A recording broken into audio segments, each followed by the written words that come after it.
This is how fast things are changing. This is the information age. If you're operating by old ideas, you're obsolete.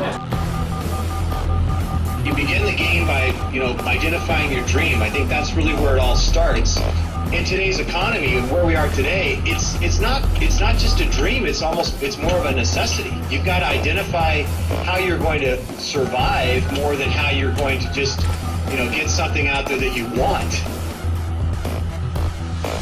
Here I am in New York City, financial capital of the world, surrounded by millions of people, most of whom will spend their entire lives working hard for money, but will have very little to show for it at the end of their lives. How many people are pissed off? I hate being told what to do. You have to fail fast. No one can steal my dream. You can count on the government destroying the dollar. All currencies have eventually gone to zero. You cannot save your way to retirement. If it's too complex for us, what do we have to do with our money? We have to give it to them. It was pure hopelessness. It was just 100% survival. Somebody's buying it. The public isn't buying it yet, but somebody is. How bad do you want it? That's the question. It's time to acquire. An unfair advantage. What is an unfair advantage? What you're about to learn may just change your life. It's showtime, baby. Let's hit it. The greatest opportunity in the history of mankind is here. We're in the greatest economic change in the history of the world. This is going to be the biggest wealth transfer in my lifetime. We've got an entire society that has been built up over the years with the idea that financial institutions are a better place to put your money than to take control of your own life. If you have a solid financial education, taxes, debt, inflation, and retirement can make you richer, not poorer. The rich will get richer and the poor and middle class gone. I was around my brother who was a part of a gang, who ran a gang, and that's a lot like running a business. Most people run from problems, and the truth is that's where the opportunities are.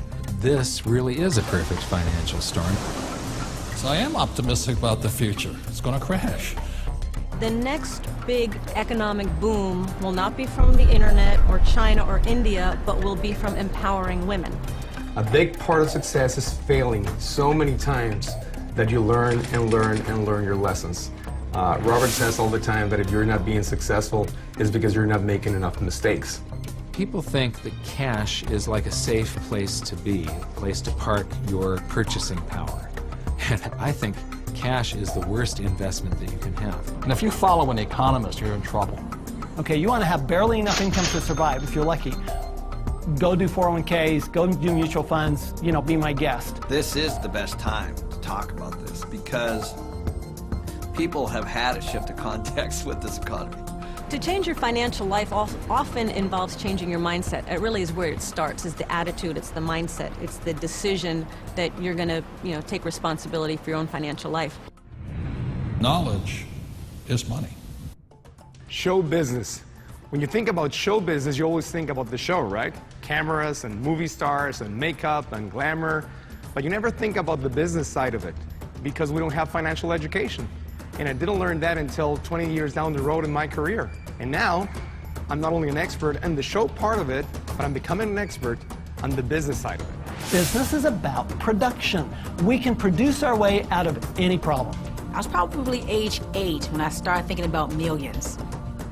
The very, very first step is you've got to select your dream, because taking control of your financial life starts with a dream. There's got to be a bigger purpose than just making money. If you don't have something that is bigger than you, a dream, a huge dream, you're going to quit.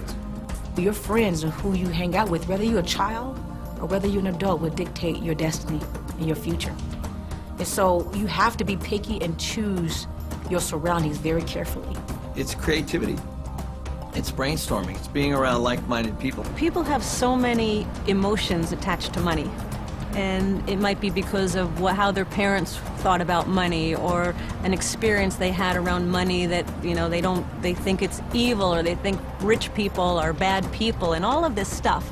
But if you just break it down, money is just a tool to be used in this world. Everybody today uses money, like it or not. The absolutely fastest way to put money in your pocket is to reduce your taxes. Gold and silver have been the safe haven asset for every second of the last 5,000 years. My real estate that we own, through depreciation, wipes out most of our taxable income.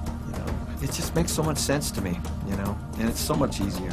I went to war to fight for capitalism.